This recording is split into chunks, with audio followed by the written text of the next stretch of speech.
우리가 이제 지금 원리 개관에 들어왔습니다. 이제 좀 더 자세하게 디테일하게 그러니까 총론에서 이제 강론으로 들어가는 것이죠.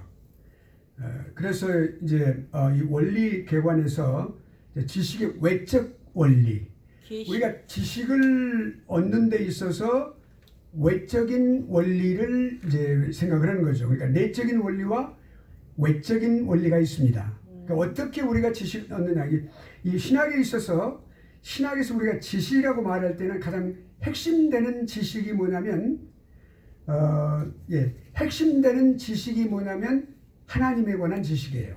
그러니까 칼빈이 말했듯이 하나님에 관한 지식을 알고 그 다음에 인간 자신에 관한 지식을 알아야 된다.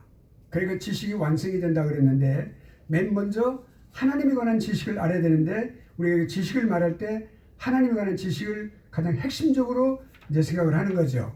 그리고 거기에 따른 관련된 다른 지식들, 하나님과 인간과의 관계, 또 하나님의 성품, 그리고 또한 하나님의 사역, 하나님이 어떻게 역사하셨는지, 창조와 또한 섭리에 관한 이 모든 문제들. 아무튼 그래서 이런 지식에 관한 외적으로 어떻게 우리가 지식을 습득하고 우리에게 지식을 우리 갖게 되느냐에 대해서 그 외적인 원리는 계시입니다. 계시.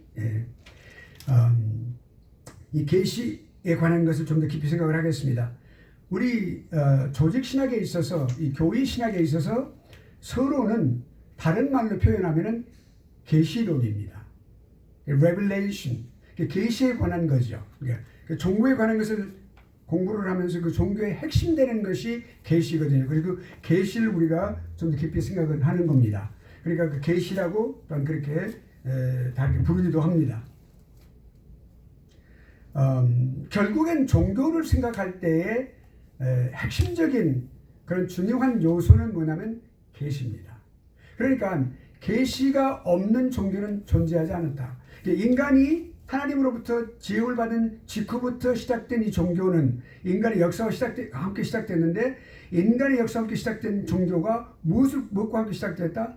계시로부터.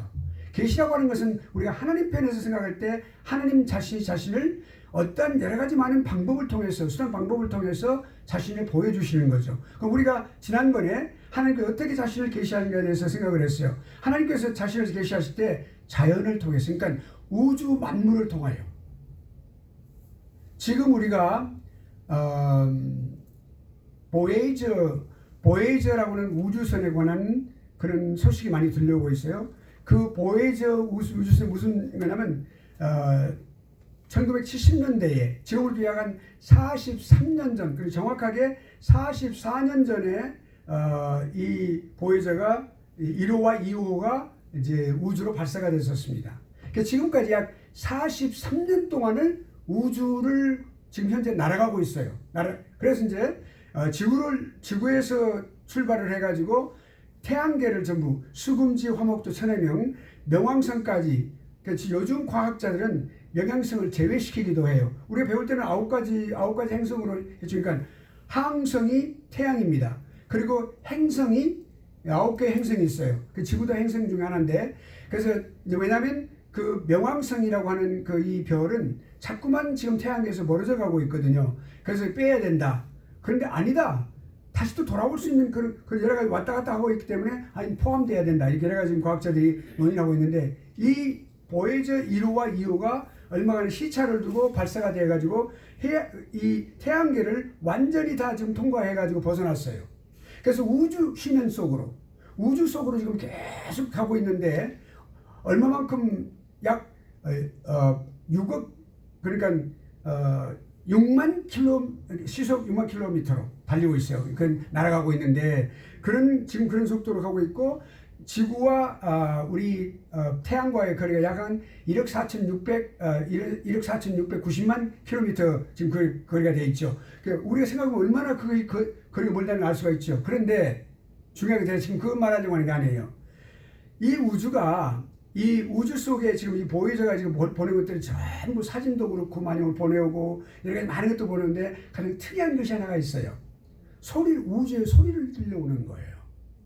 여러분, 우리가 이 성경을 보면은 지구 외에는 다른 생물이 살고 있다는 것을 우리가 기록되어 있지 않아요. 그러니까 지구에만 이렇게 참 살아있어요. 그리고 지구가 하나님께서 아주 신묘막측하게 이 지구를 이렇게 만들어내가지고 아까 말씀드린 대로 태양과의 거리가 아주 적정한 상태에서 생물이 살 수 있는 그런 지구를 만들어 놓으셨어요. 예를 들어서 수성과 금성 같은 경우는 태양과의 거리가 너무 가깝기 때문에 모든 게 다 타버려요. 살 수가 없어요. 뜨거워서.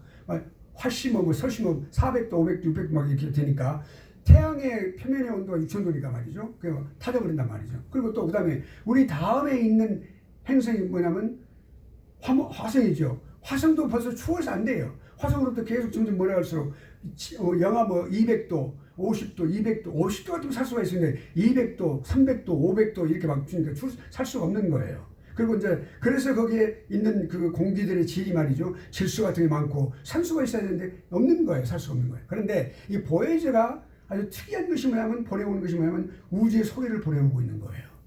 그것을 뭐라고 과학자들은 말하면 성간의 소리라고 말을 해요. 성간. 그러니까 별들 사이에서 나는 소리. 그 소리를 저도 직접 들어봤고, 저는 이제 군대에서 제가 이제 에어 트래픽 컨트롤, 이 항공기 관제하는 그런 그 특기를 가졌기 때문에 그거로 이제 전투기라든지 또는 이제 우주선이나 이런 거 많이 천체나 이런 거 많이 제가 관심을 갖고 많이 이제 책도 읽고 또 듣기도 하고 많이 그렇게 하고 있어요. 근데 지금도 굉장히 많은 그 관심이 가는 것 중에 하나예요. 그런데 거기서 이제 그 소리가 들려오는 거예요. 직접 들어봤어요. 평생 살아오면서 단 한 번도 이 지구상에 들어보지 못한 소리예요. 그 소리가 그런데 무슨 생물이 내는 소리도 아니고 어떤 물건이 부딪히는 소리도 아니에요. 그냥 성간, 이 별들과 사이가 엄청나게 거리들이 먼데 몇백만 킬로미터, 몇십만 킬로미터, 몇억 킬로미터 떨어진 사이에서 그 소리가 나는 거예요. 근데 그 소리가 매우 괴격한 소리다. 여기 지금 우리가 생각해 보세요. 여기 지금 하나님께서 우리 인간에게 자연을 통해서 보여주신 자신을 계시하시는 방법이 뭐라고요? 자연을 통해서. 그 괴격한 그 우주 소리를 통해서 우리가 알 수 없는 어떤 장엄한 그런 걸 느낄 수가 있어요. 하나님의 그 창조의 손길을 느낄 수가 있는 거거든요. 그러니까 그렇구나. 우리가 지금 이 교실 안에 이만큼 우주가 있다고 생각해보고 우주의 끝을 가볼 수는 없어요. 몇십억 광년을 다 날아가야 되니까 갈 수 없는 거 갈 수 없는데 지구가 얼마만큼 되냐면 여기 속에 꾀할 만큼만 조그만 존재밖에 안 돼. 이 우주가 이렇게 됐다면 우리 지구가 말이죠.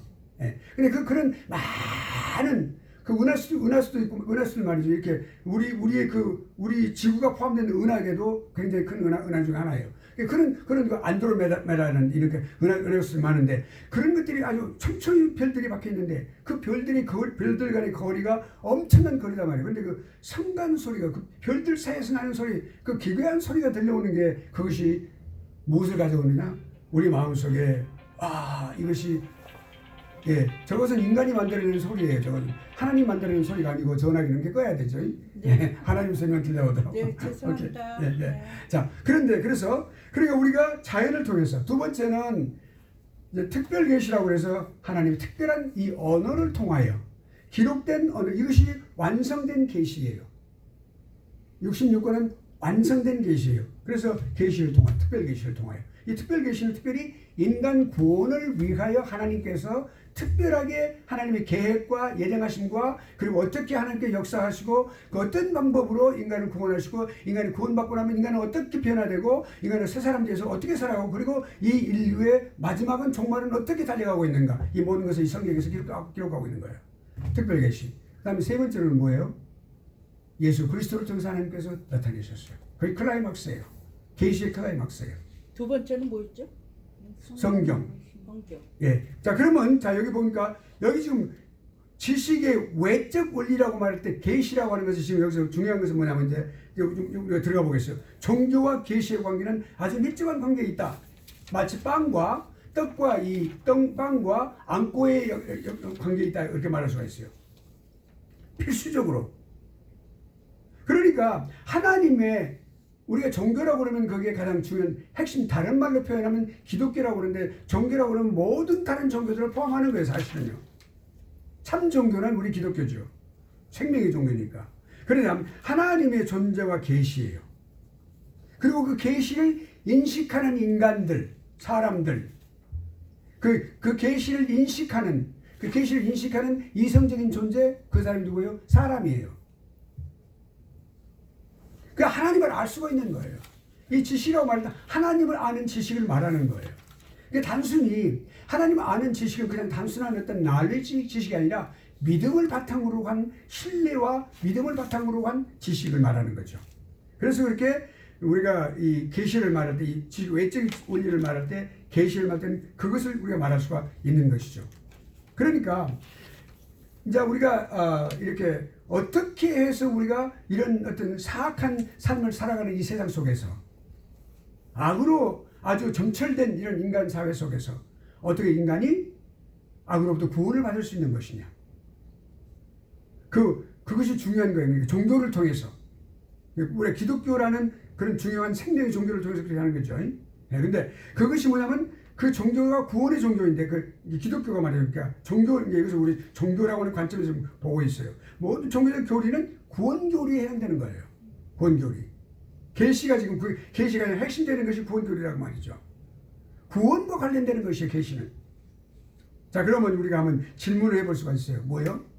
구원을 받으려면 나는 무엇을 해야만 할까요? 라는 질문이에요. 또 두 번째는, 그러니까 그런 내용을, 그것이 중요한 질문이 되겠죠. 예. 그 사람은 여러 가지 많은 것들을 추구를 해요. 여러 가지 쾌락도 추구하고, 학문과 예술도 추구하고, 그 학문 속에는 가장 탑이라고 하는 것이 철학인데요. 이런 모든 것들을 다 추구해요. 예술 또는 어떤 여러 가지, 어떤 이런 것들. 그러나 인간 세상에서 어떤 것도 인간이 다 전부 추구한 것을 얻을 수는 없어요. 그것을 어디서 얻어요? 종교에서 얻게 되는 거예요. 종교에서. 예. 그러니까 하나님과의 어떤 우리가 종교를 생각할 때, 인간은 하나님께서 인간을 만들어내실 때 어떻게 만들어내셨냐? 하나님께서 인간을 만드실 때는 하나님과 교제하는 존재로, 하나님께서 인간에게 하나님의 형상을 주신 것은 인간과 하나님이 이렇게 교제할 수 있는 채널을 하나님께 주신 거예요. 그러니까 우리가 라디오나 텔레비 채널을 돌릴 때 똑같은 채널 돌려야 그걸 맞춰서 우리가 들을 수가 있죠. 하나님과의 그 채널이 뭐예요? 그 채널, 통하는 채널이 형상이에요. 형상. 영적인 내용이에요. 그래야만, 그것이 있어야만 하나님을 대화할 수 있고, 기도할 수 있고, 하나님 예배 드릴 수 있는 거거든요. 하나님께 받으실 수 있고요. 예. 그리고 이제, 그러니까, 우리가 그런 상황 속에서 우리가 종교를 통해서 우리가 예수 그리스도를 믿는 믿음, 우리가 지금 아직 그 내용은 지금 전체적인 관점에서 우리가 지금 말하는데, 그 종교를 통해서 우리가 무엇을 얻지? 영생을 얻게 되죠. 그러니까 영생을 얻게 되는데, 그 영생을 얻게 된 가장 핵심적인 것이 뭐냐면 하나님의 계시가 필요한 거예요. 계시가 있어야만 되는 거예요. 계시가 있어야만 그게 가능해요. 계시 없이는 안 돼. 그 계시를 분명히 받아들이고 인식하고 믿음으로서 가능한 것이거든요. 예. 그러니까 계시가 종교의 토대가 되는 거죠. 이 지식의 외적 진리인 계시, 그 계시가 종교의 토대가 되는 것이다. 우리가 무엇을 인식할 수 있고 알 수 있다, 하나님에 대해서 알 수 있는 것은 절대로 인간은 하나님에 대해서 스스로 알 수 있는 존재가 아니에요. 찾기는 찾아요. 왜냐하면 우리 안에 칼빈이 말했듯이 종교의 씨앗이 있어요. 아무리 우리가 우리 할아버지가 아담이 죄를 짓고 우리가 죄인으로 태어났고, 그리고 또한 우리 스스로가 그 죄성을 갖고 있기 때문에 죄를 짓고 살아가고 있는 존재인데도 불구하고 우리 안에 종교의 씨앗을 주셨어요. The seed of religion. 하나님을 찾아가려고 하는 그 씨앗이에요. 그것을 주셨기 때문에 하나님을 늘 찾아가려고 노력을 해요. 그렇지만은 그것이 결국엔 인간 스스로는 찾을 수가 없어요. 어떻게 찾을 수가 있어요? 하나님께서 어떤 방식으로든 자신을 나타내셔야만 그것이 가능한 것이죠. 그것이 계시라는 거예요.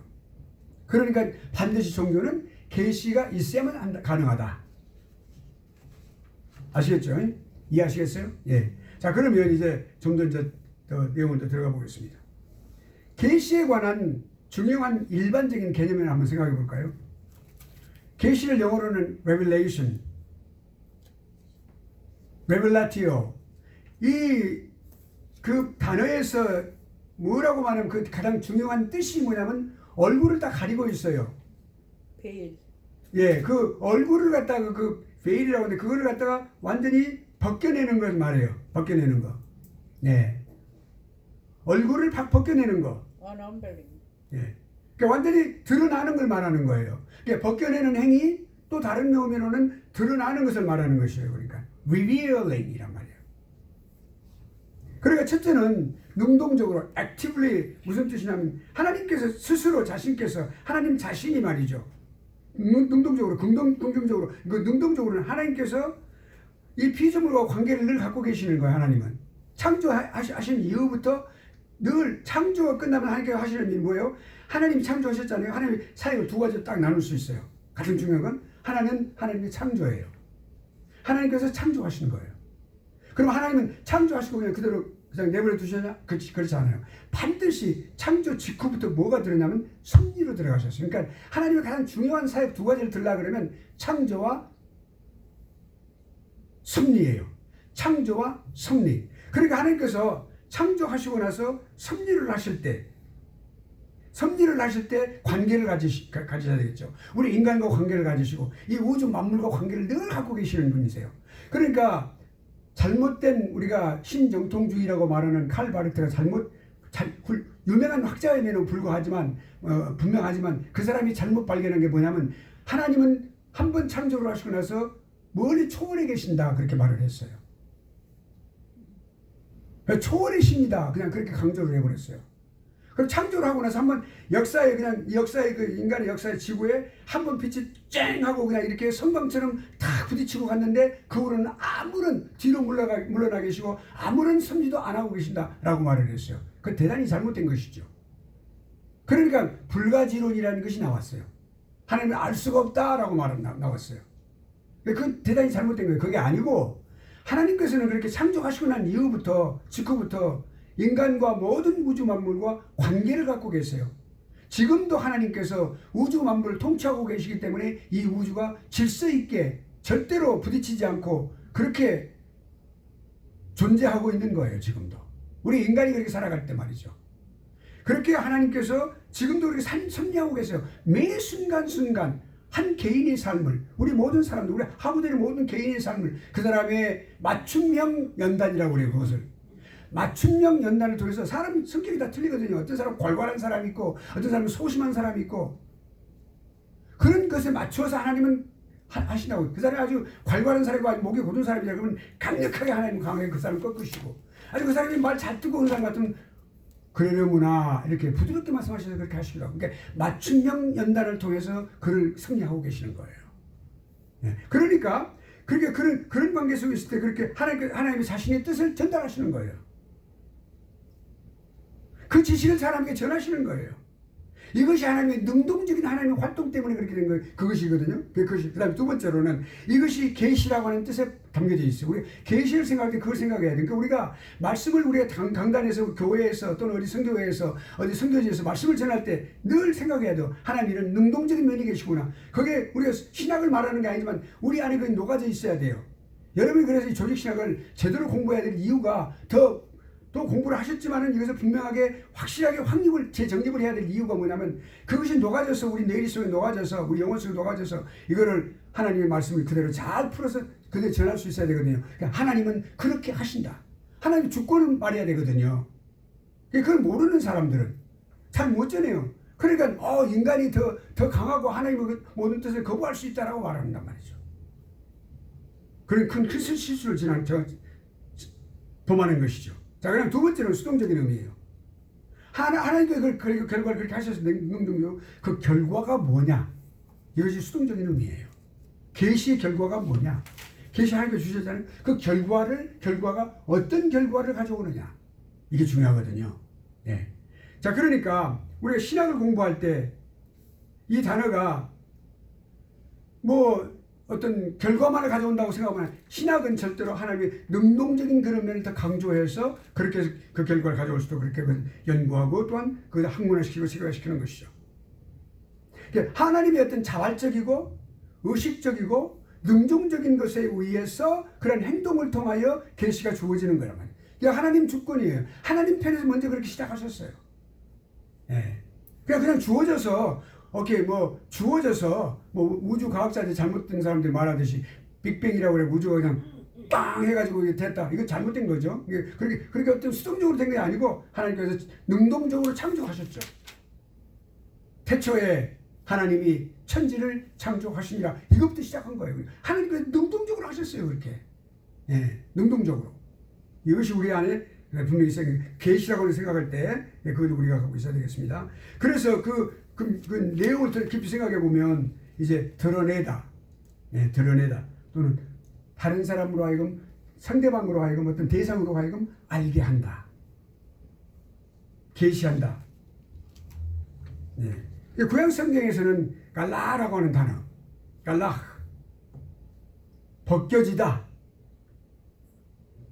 딱 앞에 눈에 무엇을 이렇게 덮고 있는데 그걸 쫙 벗겨내는 거예요. 그러면 잘 보이겠죠. 제거하는 거예요. 그러니까 그 신약 성경에서는 뭐예요? 아포칼립토. 그러니까 앞에 무엇이 가려져 있어요. 제가 지금 서 있으니까 뒤에 벽에 뒤에 있는 게 잘 안 보이잖아요.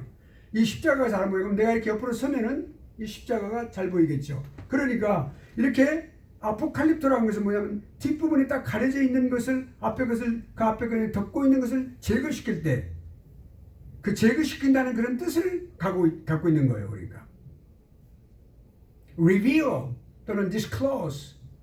disclose는 this라는 것은 그 반대로 한다는 거예요. close는 덮다고 말이죠. 그러니까 덮는 것을 반대로 하는 게 뭐예요? 벗겨내는 것을 말하는 것이죠. 예, 그것이 이제 동사인데 벗긴다 그런 뜻이고 이제 또 아포칼립시스 그러면 명사가 되죠. 계시란 말이에요. 그 계시란 말을 그걸 아포칼립시스라고 하는 단어를 쓰는 것이죠. 또 파네로 드러내다, 리비어 이게 동사형이고, 보여주다 그렇게 해서 보여주다. 또 파네로시스 명사 드러난다, disclosure 발표한다, 뭐 어나운스한다 그런 뜻이죠.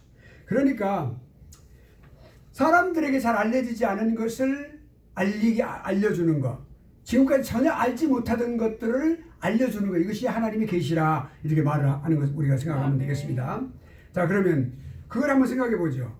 자, 그러면 어떤 그렇게 하시는 우리가 생각해 볼 수 있는 게 뭐냐면 이 지금 여기 지금 계시에서 그러니까 어떤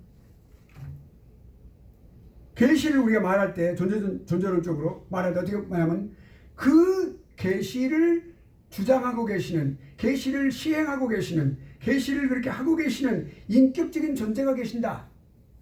그분이 누구예요? 하나님이시죠. 하나님이 주체가 되시는 거죠. 그러니까 계시의 주체는 하나님이시다. 또 그러니까 하나님께서 그것을 이렇게 계시한다고 하는 말 속에는 절대로 지금까지 알려지지 않았던 것들, 인간이 창조함을 받고 나서 전혀 모르는 것들이 많죠. 그 모르는 것들을 조금씩 점점 점진성을 가지고 점점 확실하게 드러나게끔 하나님께서는 조금씩 드러나게끔 그걸 드러내 보이셨단 말이에요. 그 클라이막스가 어디요? 예수 그리스도예요. 계시의 점진성의 클라이막스 확실하게 보여주신 것이 예수 그리스도의 성육신과 십자가의 죽으심이에요. 그러니까 그런 모든 진리들 이런 것들이 있다는 것을 우리가 알려주는 거고요. 그 다음에 그 대상이 누구냐? 그 대상이 있어요. 그냥 아무에게나 그냥 다 보여주시는 게 아니에요. 그 목적이 하나님은 그것을 계시하실 때는 분명히 상대가 누가 있다는 사실이에요. 그 누구에게 특별하게 마스터피스, 작품인, 하나님의 작품인 바로 그 인간을 위해서 그렇게 하시는 거죠. 그러니까 하나님께서 얼마나 우리 인간을, 우리 사람들을 얼마나 소중하게 여기시는지, 그리고 고귀하게 여기시는지, 그 존재감을 마음속에 갖고 계시는지 알겠죠. 그러니까 우리가 인간이 인간을 그렇게 함부로 할 수는 없는 거예요. 미국에서 흑인들 많이 어려움을 당했는데 그런 인종차별이 있어서는 안 되는 거예요. 눈이 째졌다고 동양 사람들 이렇게 해가지고 하고 있는 거, 그거 안 되는 거예요. 하나님께서 창조하셨어요. 우리가 이렇게 하는 건 뭐예요? 미국인들이 볼 수 없는 한국인들만 보는 그런 섬세함이 있거든요. 섬세함이 어디서 나타나요? 새젓가락으로 콩을 집을 수 있는 사람 유일한 민족이 한국 사람들이에요. 다른 사람들은 못해요. 왜냐면 이거 눈이 이렇게 되어 있기 때문에 잘 보거든. 그거는 1mm도 다 잘 보거든. 그거 모르는 거야. 그러니까 인간의 그 우수성을 말씀하는 거예요. 똑같다. 예, 장단점 다 갖고 있다. 그렇죠. 그것이 얼마나 아름다워. 그 이성적인 존재라고 것은 천사도 있고 인간도 있는데 특별히 하나님은 이 인간에게 이성적인 존재가 무슨 인간에게 말이죠. 이성적인 존재라는 브레인이 있어요. 이성이 있어요. reason 생각하고 상상할 수 있는 그리고 뭔가 계획할 수 있는 그리고 생각할 수 있는 이런 모든 것들 그 가운데 능력이 지적인 능력을 갖고 있는 사람이 지성을 갖고 있는 존재가 사람이에요. 인간에게 주셨어요. 예, 인간에 이성을 주셨어요. 너무 이성을 극대화시키다 보니까 하나님의 존재를 잊어버리는 거죠. 인간이 다 할 수 있다. 그래서 하나님의 아주 그 전적인 하나님의 주권에 해당되는 그런 DNA까지 터치하는 그런 잘못된 큰 우를 범하고 있다. 볼 수가 있는 것이죠. 염려가 되는 거죠. 그 양식 있는 사람들이 생각할 때, 이거 너무 그 생명공학자들이 너무 잘못되어 가고 있다. 예. 여러분 아세요? 그런데 개를 복제하잖아요. 저도 그 칼럼을 제가 쓴 적도 있어요. 영혼이 없는 존재, 물론 개를 복제하는 당연히 그건 영혼이 없으니까 그렇게 하면 사람을 복제한다? 사람을 복제하는 것도 연구를 하고 있어요. 그럼 그 복제한 인간에게 영혼이 있을까요? 없을까요? 없어요. 근데 장애네요, 그것은. 영혼이 없는 존재예요, 그거는. 동물과 같아요. 인간이 아무리 해도 영혼을 창조할 수 없는 거거든요. 못하는 거예요. 영혼을 하나님은 그 인간이 태어날 때 영혼을 창조해서 넣어주시는 거예요. 개인적으로 다 넣어주시는 거거든요. 근데 그 영혼이 없어요. 없는 존재예요. 육신은 할 수가 있겠죠. DNA를 갖다 쪼개가지고 할 수는 있겠죠, 그거는. 예, 생명공학적으로 만들 수는 복제할 수 있죠. 그러나 가장 핵심적인 인간과 사람의 차이점 99%가 갖고 1%가 틀린 것이 뭐예요? 1%가 영혼의 존재야 여부예요. 근데 영혼의 존재가 있어야만 거기 천국 갈 수도 있고 그렇게 하는데 그것이 없어요. 하나님은 예배할 수 있어요. 걔가 예배하는 거 봤어요? 우하고 울면서 예배합니까? 못하죠. 그러니까 그런 존재를 만들 수가 없는 거예요. 인간이. 그럼 그 존재는 영혼 없는 이브. 영혼 없는 하와라고 말할 수 있어요. 영혼 없는 복제인간. 복제물이에요, 복제물. 그런 불행한 것을 인간은 그 사람들은 몰라요. 그렇게 하는지. 우리가 예수 그리스도를 믿는 사람들이 이런 생각을 갖고 있는 사람들이 양식 있는 사람들이 볼 때는 이거는 지극히 하나님 앞에 불경스러운 일이고 그 하나님 앞에 큰 죄를 짓는 것이라고 말이죠. 생명을 가지고 말이죠. 생명은 하나님의 것이거든요. 아멘. 예. 자, 너무 깊이 들어가면 또 이제 안 되니까 거기까지만. 자, 그럼 그렇게 해서 이성적인 존재예요. 네, 그러니까 이성적인 존재라고 하는 사실 우리가 알 수 있으면 그렇게 되는 거죠. 자, 그다음에 또 하나 있어요. 그러니까 이 이성적인 존재인데 하나님의 계시를 받은 사람들, 그러니까 우리가 쉽게 말하면 하나님께서 주신 그 계시를 분명하게 이해하고 억셉트하고 그것으로 그 하나님께 주신 말씀으로 분명히 알고 살아가는 사람들, 그 하나님의 사람들이에요. 그 사람 뭐라고 말을 해요? 초자연주의자들이다 그 말할 수 있어요.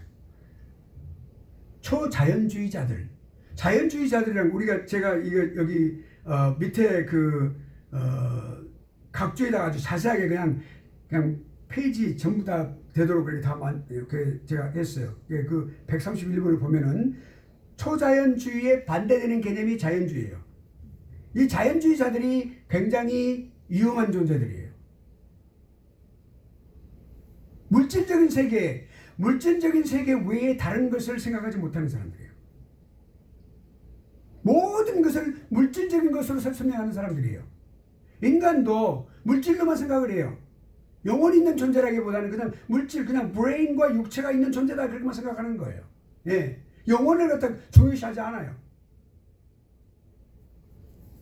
그러니까 마음대로 그냥 인간의 장기도 그냥 적출해가지고 그냥 사람을 그냥 없애기도 하고 죽이기도 하고 그 특별히 지구의 어떤 그 이상한 나라에서 그런 짓을 많이 하고 있죠. 그 사람들은요, 특별하게 그러니까 인간성을 갖다 존중하지 못하는 그런 물질주의, 그러니까 물리적인 현상들로 보고 있는 사람들. 계시에 관한 것이 없어요, 거기는. 또 두 번째로. 초월적인 하나님, 또 인격적인 하나님을 인정하지 않아요.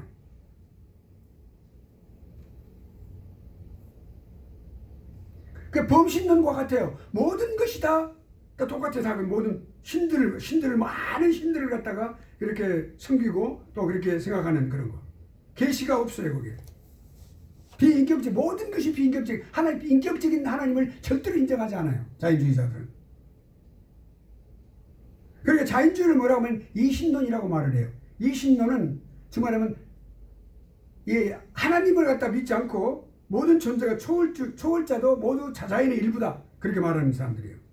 합리주의가, 이 합리주의라고 하는 것은 이성주의를 말합니다. 이성제일주의를 말해요. 이성제일주의. 반초자연주의. 우리가 초자연주의라고 하는 것은 뭐냐면 쉽게 말할까요? 하나님의 이적을 믿는 거예요. 초자연주의는. 자연적인 것 외에 그걸 분명히 뛰어넘는 것이 있다는 사실을 믿어요. 성경을 많이 써요. 근데 이 자연주의자들은 그걸 믿지 않아요. 특별히 자유주의자들 가운데서 이 자연주의자들이 많습니다. 기독교인이라고 하면서, 기독교 신학자라고 하면서 그렇게 하는 사람들이 많아요. 믿지 않아요. 성경에 있는 이적을 절대로 믿지 않습니다. 하나님의 이적을.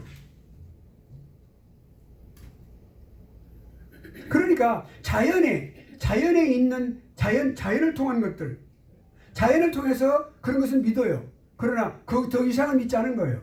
영적인 문제, 특별계시, 하나님의 말씀을 통해서 이 구원을 위해서 주신 이 말씀, 이것은 영적인 말씀이거든요. 이 말씀을 절대 믿지 않는 거예요. 그러니까 그게 뭐냐면 유물론, 공산주의 사상인 유물론이 거기서 발달됐어요. 그러니까 우리가 공산주의는 기독교를 갖다가 가장 혐오하는 사람들이 공산주의자들이에요. 유신론과 유물론 두 가지나 나눠지니까 자연주의자들은 유물론자들이에요.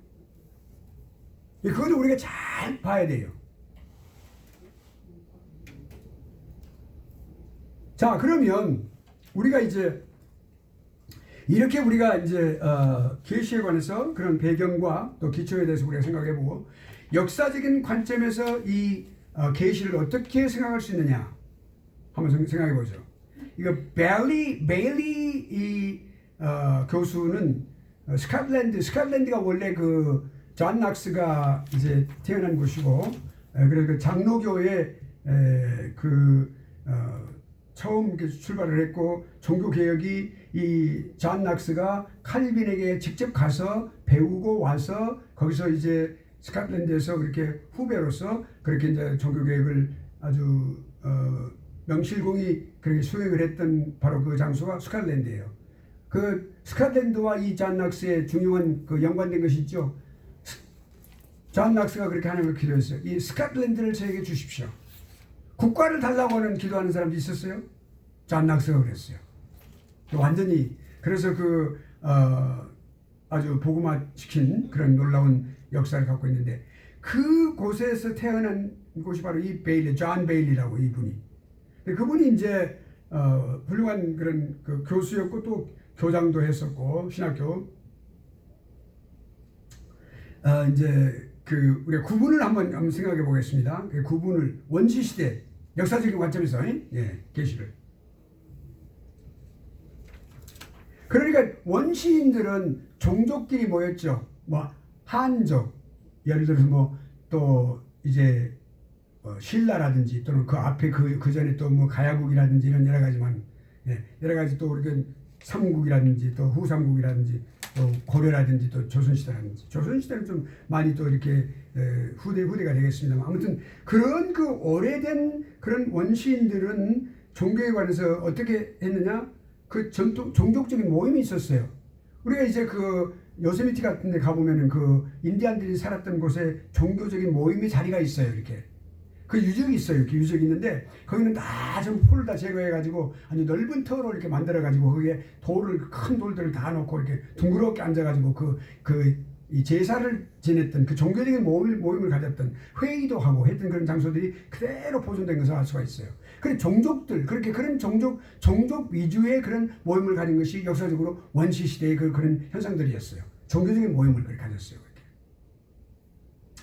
그렇게 해야만 그들이 함께 모여서 있어야만 어떤 동물로부터 어떤 맹수로부터 또는 그렇게 이렇게 어떤 보호를 받을 수 있었고 또 여러 가지 그걸 통해서 또 별자리도 연구를 했고 또 자연을 또 숭상하는 그런 일도 있었고요.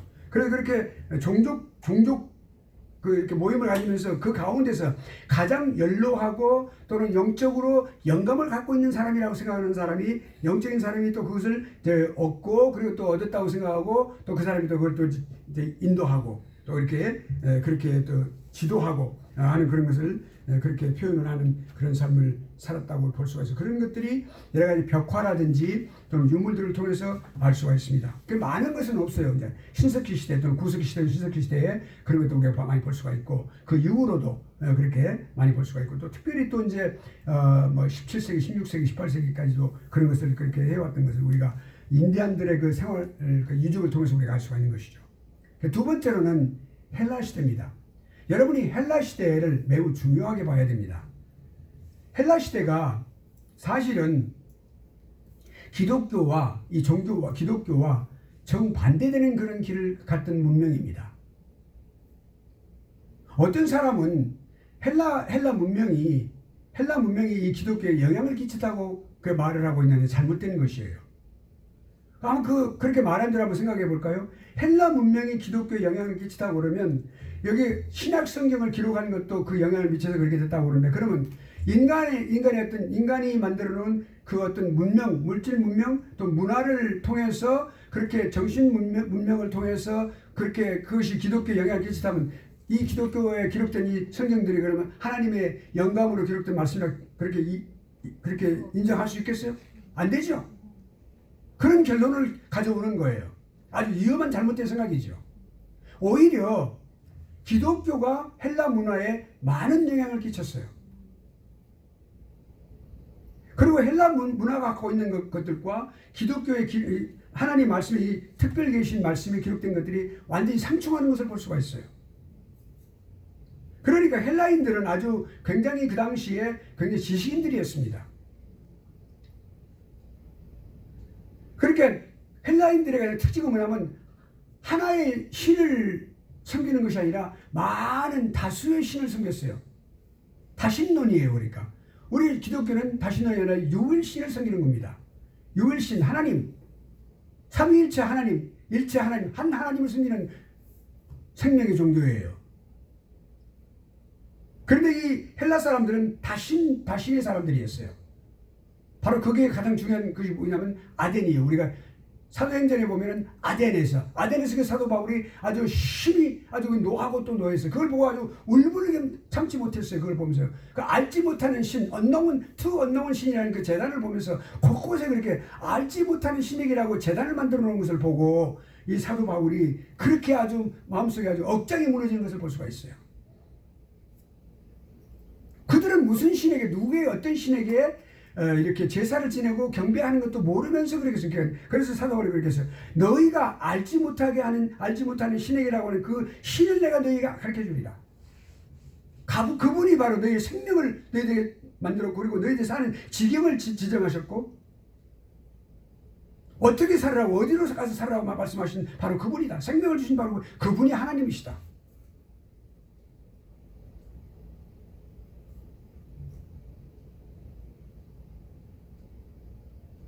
그러니까 이 헬라 문명의 가장 잘못된 것은 뭐냐면 하나님께서 인간에게 능동적으로 찾아오셔서 자신을 계시하신 것이 아니라 인간이 자신들의 노력으로 하나님을 더듬어 찾았다고 생각하고 있어요. 그건 불교 사상과 같아요. 불교가 계속해서 108번뇌 목탁을 치면서 하는 것이 뭐냐면 계속 그 묵주를 갖다가 이렇게 세면서 하는 거예요. 그 전부가 하나님을 찾아가는 거예요.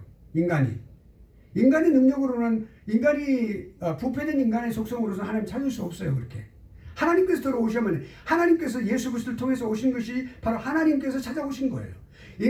우리가 그러니까 말씀이 그렇죠. 우리가 죄인 되었을 때 예수 그리스도께서 말씀대로 십자가에서 죽으셨다고 그러죠. 그리고 살아나셨다고 사도 바울이 그렇게 말씀하고 있죠. 하나님께서 친히 능동적으로 찾아오신 거예요. 근데 헬라 사람들은 뭐라고 생각하냐면 그것을 자신들이 신들을 발견했다고 그렇게 생각하고 있어요. 그 헬라 문명 속에 가장 중요한 게 뭐냐면 그 여러 가지 제우스 신을 비롯해서 많은 여러 가지 신들을 갖다 찾았다고. 그것이 인간이 찾을 수 있는 가장 중요한 산물이 인간이 만들어 놓은 산물이죠. 우리가 이것을 분명하게 알아야 돼요. 그러니까 잘못된 것을 알고 있는 사람이 그런 것들을 그렇게 주장하고 있는 거죠. 그러니까 여기 헬라 문명, 헬라 시대에는 이 예언이라고 하는 거. 그러니까 우리가 성경을 보면은 구약이라고 하는 말씀은 구약, 옛 언약이라고 하는 것은 전부가 예언의 형식으로 다 되어 있습니다. 어떤 것은 예언의 형식입니까? 다시 여기 오실 메시아, 예수 그리스도를, 메시아를 예언하는 내용이에요. 100% 전부가 다. 그러니까 성경에서 그렇게 했어요. 너희가 영생을 얻는 줄 알고 성경을 상고하거니와 이 성경이 곧 나에 대하여 증거하는 것이라 그랬어요. 그게 뭐냐면 이 성경은 그 당시 예수님 당시는 구약을 말하거든요. 구약 전체가 예수 그리스도에 대해서 예언한 말씀이거든요. 아멘. 그러니까 근데 이 헬라 사람들은 예언의 실체를 완전히 부인 안 했지만 완전히 믿지를 않았어요. 그러니까 그 예언이라고 하는 것이 부족하다 이렇게 생각을 했어요. 성경을 전적으로 그렇게 믿지는 않았죠. 그러니까 어떻게 생각하냐면 오케이 하나님께서 갑자기 그냥 어떤 절대적인 존재가 딱 무엇을 이렇게 주시는 것이 아니라 계시를 주시는 거거든요. 우리가 모세가 그 부시 그 불타는 그 가신 덤불에서 하나님을 만났을 때 갑자기 딱 만났을 때 뭐라고 말씀하시죠? 하나님 누구십니까? 딱 말을 했으니까 딱 하시는 말씀 딱 그건 아주 인생에 들어보지 못한 말이었어요. 나는 스스로 있는 자리라. 이건 충격적이었어요. 하나님은 그렇게 인간에게 다가오시는 거예요. 우리들도 마찬가지예요. 우리도 어느 날 뭐 부흥에서 그렇고 또 주일 예배를 통해서 그렇고 전도자를 만나고 갑자기 만난 사람한테 하나님 말씀을 듣고 나서 우리가 무너진 것을 우리가 생각할 수 있죠. 무릎을 꿇으면서 생각할 수 있어요.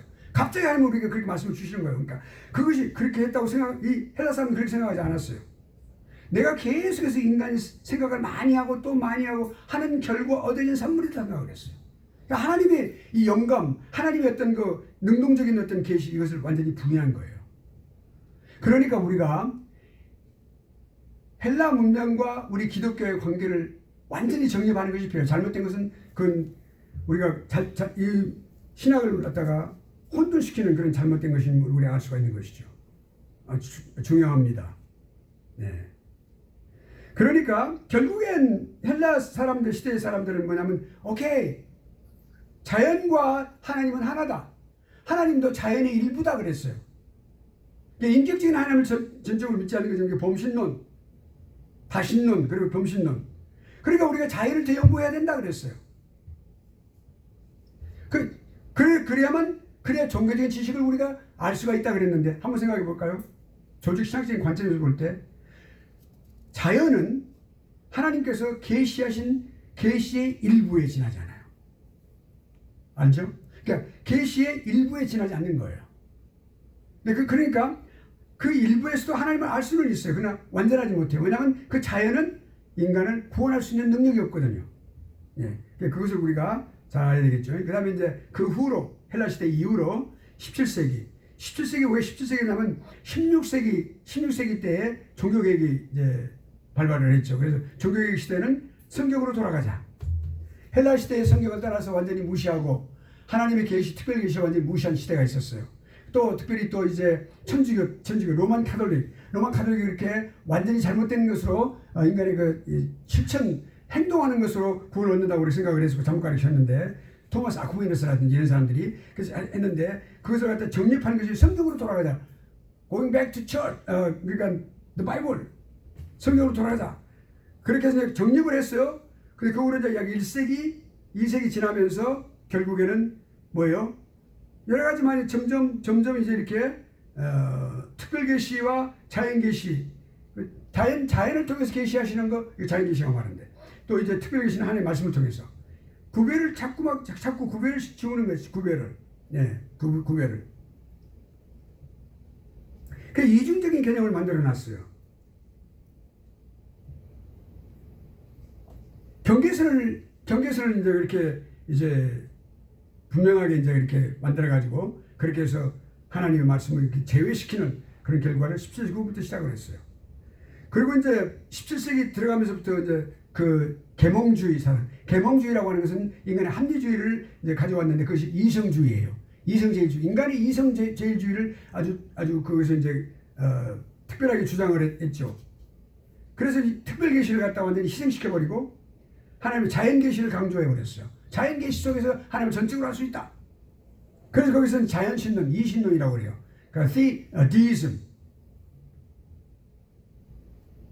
이신론, 자연 신론이라고 하는 것은 계시 종교에 반대되는 개념이죠. 계시 종교가 분명하게 맞는 말인데 그거를 자연 신론은 그걸 없애버리는 거예요.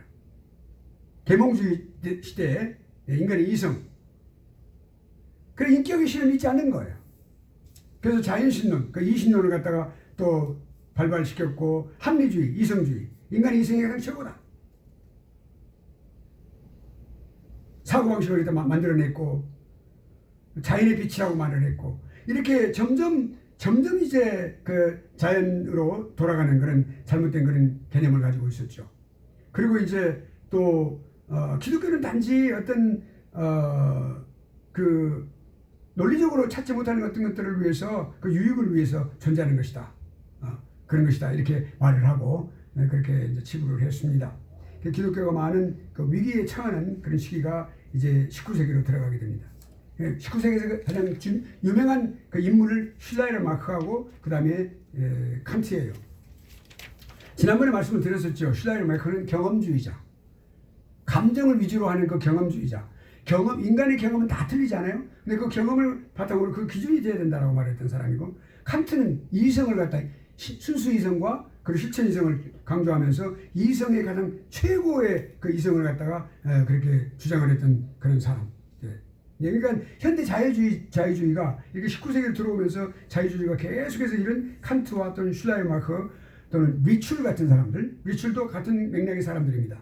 그 리출 이런 사람들의 그런 그 개념을 또 이제 받아들여 가지고 그렇게 해서 신학은 계속 내리막길을 갖게 되는 것이죠. 네. 결국에는 이제 우리가 이런 것들을 우리가 볼 때에 어떤 그 지금까지 우리가 생각해 보는 것이 이제 이렇게 존 베일리 교수, 존 베일리 박사가 이제 살펴봤던 계시의 대칭 개념, 역사적인 개념을 이제 우리가 좀 생각을 해봤습니다. 자, 그러면 이제 그 바빙크 우리 이제 바빙크 이 신학자가 생각한 그런 어떤 신앙 고백의 기초에 있는 사람의 자세는 무엇이냐? 이걸 우리가 이제 이 계시에 관한 이 부분을 역사적인 그런 관점에서 보는 이런 계시에 관한 것을 우리가 좀 더 여기서 마무리를 하겠어요. 자, 여기 보면은 첫째로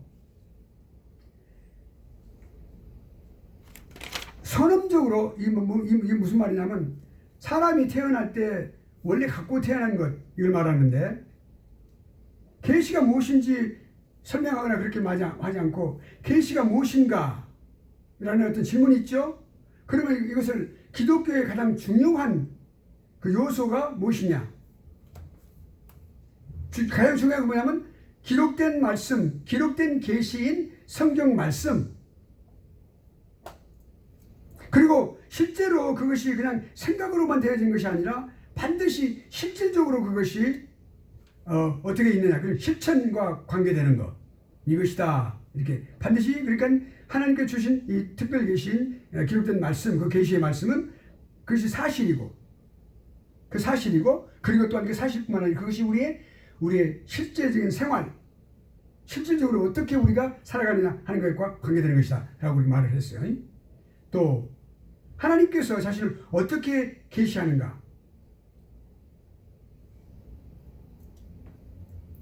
하나님께서 어떻게 말씀을 하시는가, 여기 우리에게 기울이는 것이 중요하다. 그러니까 하나님의 주권을 분명히 인정하고 하나님께 어떻게 자신을 능동적으로 그 말씀을 그 계시를 어떻게 나타내셨는지, 어떻게 계시하셨는지 이런 부분에 대해서 그거를 이제 생각하는 것이 중요하다라고 말하는 것을 알 수가 있어요. 자, 그럼 우리가 일반 계시와 특별 계시를 나누어서 우리가 생각해 보도록 하겠습니다. 계시는 일반 계시와 특별 계시로 전문 용어로 우리가 이제 신학적인 용어로 그렇게 우리가 말할 수가 있겠죠.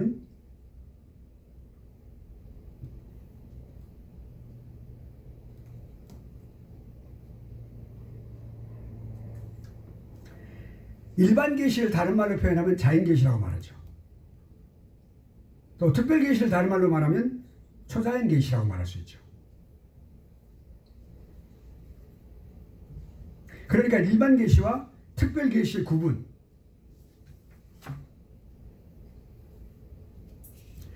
이게 우리가 말할 때 이 용어 자체가 갖고 있는 의미는 매우 깊죠. 그러니까 일반 계시라고 하는 것은 하나님께서 창조를 하셨잖아요. 이 자연을 창조하셨죠. 우주 만물을 창조하셨어요. 그러니까 이 창조된 하나님께서 창조하신 창조물을 통해서 나타나기 때문에 모든 사람들이 다 나타나는 거예요. 하나님의 계시, 하나님께 자신을 나타내시는 것이 이 자연을 통해서 모든 사람들에게. 그런데요, 이 특별 계시는 좀 달라요. 하나님께서는 모든 사람들에게 다 이 특별히 주시는 건 아니에요.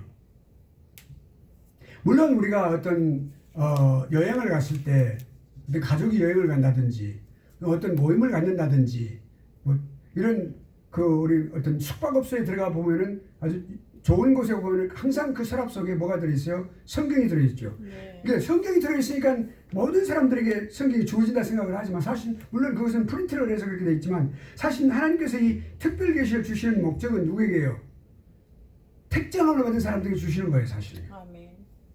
그 사람들에게 이 말씀은 이 특별 계시는 특별히 이 특별 계시를 통해서 구원의 주가 되시는 예수 그리스도를 영접하는 일뿐만 아니라 그 후에 그 예수를 영접한 사람들이 어떻게 이 땅에서 살아갈 것인가, 어떤 소망을 가지고 살아갈 것인가까지 들어있어요. 그 이 세상의 종말은 어떻게 다가올 것인가가 들어있거든요.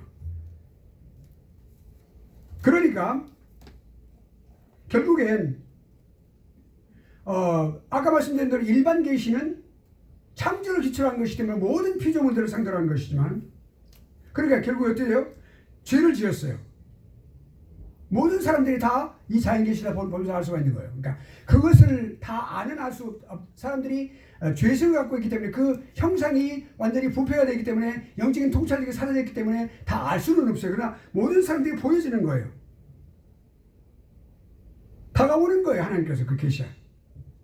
그런데 이 특별 계시는 그 사람을 2차적으로 창조하셨잖아요. 근데 이미 부패가 되었어요.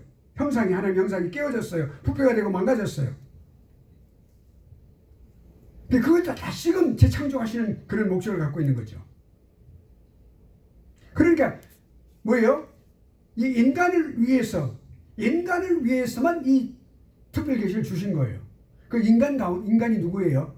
인간을 우리가 말할 때, 우리가 신학적으로 말할 때 절대로 그냥 단순한 인간이라고 말하지 않고 죄인이라고 말해요. 원칙이에요. 그리고 우리가 조직신학을 말할 때 구분할 때 맨 처음에 첫 과목을 서론이라고 하죠. 서론은 계시론이라고 말하죠. 계시론, 네, 하나님 말씀. 두 번째로는 하나님론이에요. 신론이에요. 신론. 하나님론이 하나님에 관한 거예요. 공부예요. 또 세 번째로는 뭐예요?